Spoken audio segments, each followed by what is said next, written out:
and he starts to walk through the threshold of this door when all of a sudden these bright lights, he said they were red and green, almost like Christmas lights, they started burning brighter and brighter, and he said it got so bright, he said it was like looking into the sun at close range.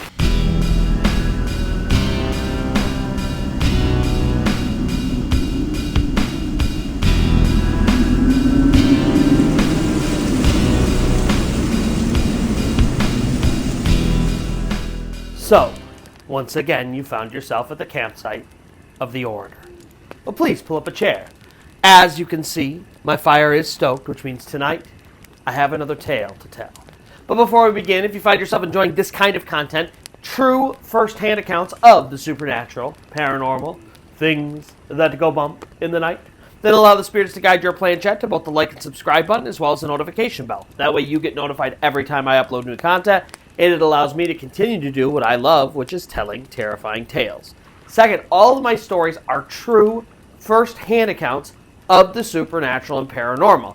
Today's story comes from us from a Redditor called Plaid Weasel. I'll make sure to copy and paste their story below, but remember, this is a part 2, so I had part 1. If you've not seen part 1 yet, you got to go back and watch part 1, learn all about the Sandown Clown before watching part 2, where we have our true first-hand encounter of the Sandown Clown. But if you or anybody you know has a story that you would like shared on our channel one day, then please reach out to me on any of my social media, and we will find a time to get together, collect your story, and potentially one day feature it here on the Orator. And lastly, my upload schedule has officially changed. I'm uploading twice a week, every single Monday and Friday, 8 p.m. Eastern.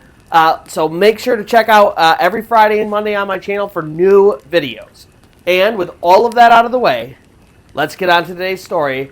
It is a tale that I call The Sandown Clown Part 2, Skip the Starlight.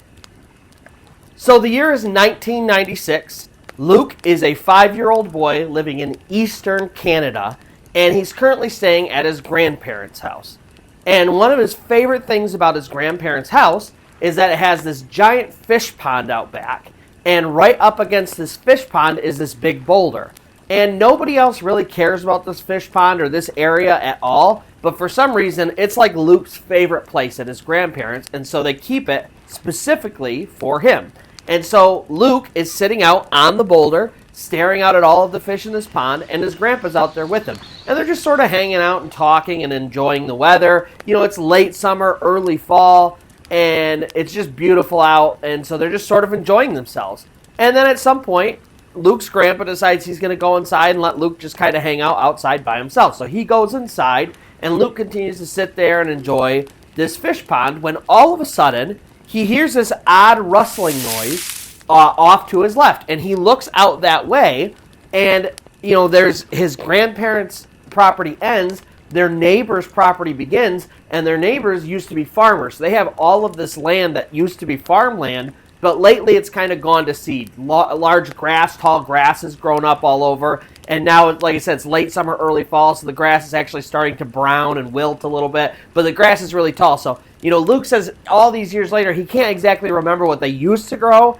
but whatever it was that they were farming, they had not done so in long enough to where it had become kind of overgrown. And so he hears this noise off in the distance, and he kind of looks out in the field, and he sees what looks kind of like a scarecrow out in the field. Now, Luke has visited his grandparents a ton of times. He knows their neighbors. He knows that field pretty well, and he doesn't think he's ever seen a scarecrow out there before, and that's kind of where that noise came from. So he's pretty intrigued by this, and he gets down off of the boulder, exits his grandparents' property, and goes into their neighbor's yard, and he's wading through this grass, and at some point he arrives at this interesting looking scarecrow. It's this weird sort of hybrid between a scarecrow and a clown, and it looks like a scarecrow. It's got the scarecrow pose where its arms are kind of out at its side and its legs are straight. It has this pointy hat. It's about 6-7 feet tall, so really, really tall, all looking like it's made out of wood. It's got like these broad, thick wooden shoulders and then these thin, long wooden arms and legs. And its face kind of looks like what you'd expect almost like a jack-o'-lantern to look like. big round head sitting right on the shoulders of this thing. And the head, it's got these triangle eyes that are in it, but then it's got a nose hole that's cut out of it. And then it does have a mouth also. And this thing, this weird scarecrow clown hybrid, is wearing like dark gray, black, sort of old matted clothes. But then sewn onto the clothes are these bright patchy patches. They're these bright patches of clothing sewn over it, just like you'd see on like a scarecrow's overalls. And this whole situation is a little bit strange because, like he said, he's never seen this scarecrow before, but as far as he's concerned, like, it's just a scarecrow sitting in a yard. And so he's given it all the attention he's going to. He's about to leave when suddenly this creature, this scarecrow clown, looks at him and speaks. And it says, "Hello, Sam. We are all colors. Skip the starlight." And Luke, he's looking at this creature and this thing has spoken to him, but he doesn't feel fear. He's really just sort of calm, but a little confused because this thing just said, "Hello, Sam." And so he looks back at the thing and he just says, "My name is Luke, not Sam." And in response to this, the clown scarecrow hybrid, he sort of points at himself and he does this big flourishing weird sort of bow. And as he's bowing, he reaches out with his hand, and suddenly in his hand is a doorknob. He turns it and opens this door. Now this door was not there before, and it's not set into anything. It's not like there's a room with a door attached. It's literally a door hinged onto nothing in this field, and this weird creature reaches out and turns the handle and opens the door, and it swings open as though it is hinged to something. And Luke, he's kind of perplexed by this, but he looks inside this room, in the crack in this doorway, and he looks in the room, and the room itself, it's this all green room on the inside, and he only gets a couple seconds look at it, but he sees these really nice ornate wooden chairs, and there are 4 of them. There are 2 that are sort of sitting up front in the room, and those are abandoned. There's nobody sitting in them.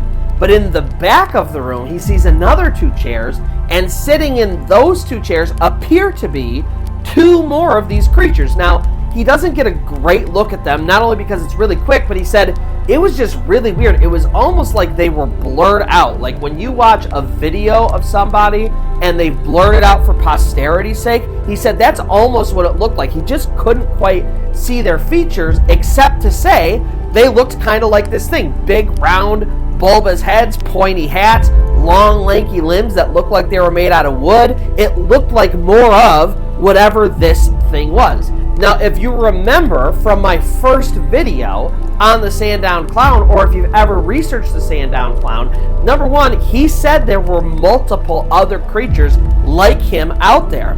And number 2, he actually drew some of them. And so Luke, he didn't hear about the Sandown Clown until years later. I mean, he's only 5 years old. He knows nothing about this. But from what he described, it sounds like it's not the exact same creature, but one of its same race. I mean, a lot of the similarities. It said, the name Sam has come up again. We Are All Colors has come up again. So it's all of these different things, but it appears to be something of the same race, but not the same creature. And it's the same thing with these 2 people in the chairs, in the back of this green room. And so, Luke, he's looking in at it, and then all of a sudden, this creature invites him in, and he starts to walk through the threshold of this door, when all of a sudden, these bright lights, he said they were red and green, almost like Christmas lights, they started burning brighter and brighter, and he said it got so bright, he said it was like looking into the sun at close range. He literally had to shield his eyes, and he couldn't see anything. And then all of a sudden, he woke up on his grandparents' couch. And he looks outside, and it's now nighttime. Now, when he had started, it was maybe like 4 or 5 o'clock in the evening. So, a long time has now passed. And so he stirs on the couch, and he kind of calls out. And his grandparents, they rush in right away. And they're asking him, what happened, what happened? And he's thinking, hang on, what happened to me? How am I on the couch? And his grandparents explain that over a half an hour ago, they went outside to find him, couldn't find him anywhere, started calling for him everywhere, didn't hear from him, And so they started to kind of fan out and make circles to see if they could find him, when lo and behold, their grandpa discovered him asleep, basically unconscious, in this field. He was just laying out there. And so they grabbed him and picked him up. They took him inside, laid him down on the couch for a little while, and they were debating on, do they call the doctor or what do they do? His vitals all seemed normal, when suddenly Luke came awake. And so it seemed like everything was fine. And so, like I said, Luke, he explains what happened, and of course he's 5, and nobody really believes him. Maybe it was a vivid dream. And he, was going through all of these different theories in his head. And it wasn't until years later, when he's an adult, when he comes across the Sandown Clown. And he's reading all about these crazy coincidences between what he's reading in this story and what happened to him. And he can only come to one conclusion. Whatever was in Sandown in the UK somehow made the trek all the way to Eastern Canada, and he somehow witnessed another variation of the Sandown Clown. And so, that's going to do it for today's story. If you found yourself enjoying this story or any of the others on my channel, first-hand, true accounts of the supernatural and paranormal, then please allow the spirits to guide your planchette to both the like and subscribe button as well as the notification bell. That way you get notified every time I upload new content, and it allows me to continue to do what I love, which is telling terrifying tales. Second, all of my stories are true first-hand accounts of the supernatural and paranormal. So if you or anybody you know has a story that you think would fit well on my channel, reach out to me on any of my social media, and we'll find a guy to get together, collect your story, and hopefully feature it one day here on the Orator. And lastly, my upload schedule has officially changed. Every Monday and Friday, 8 p.m. Eastern Time, please expect new videos to drop on my channel. And so until next time, where you'll pull up your chair, my fire will be stoked, and I will have another tale to tell.